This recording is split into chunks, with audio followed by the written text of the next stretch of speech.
Because no one can compromise me. Simple as that. No one can compromise me. But 10 years I was in government. If you look at the resources I presided over, almost 2 trillion shillings in budget. That I ran the big ministries. I ran the Ministry of Education, I ran the Ministry of Interior. In 2017, across the elections, I was both the Minister for Education and Minister for Interior for about 7 months or so. No one can compromise me. That is beyond me completely.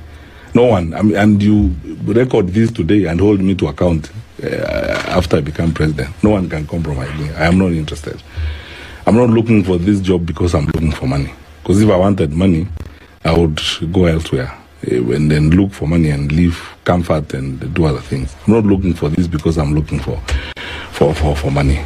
Not because I wouldn't love money and so on, but I think I've come to a point in my life where I'm beyond those types of things. No interest about flashing money around, the kind of conspicuous consumption I see, an opulent display of resources and so on, which is just brought us on primitivity, is not the kind of thing I would go into myself. So no one. I mean, I can tell you that for a fact. No one can compromise me.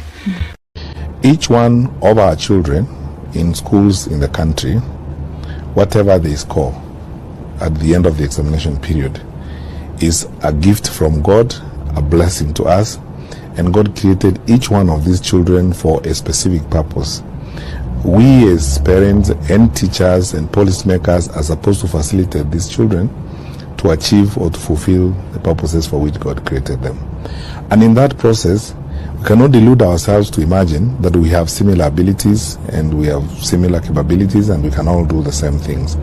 Exams are actually not intended to produce paragons or tell us who are the smartest people and so on. That is why they are described broadly as tests and measurement. They are supposed to measure our abilities. In other words, the question we are supposed to ask after an exam is, what can I do?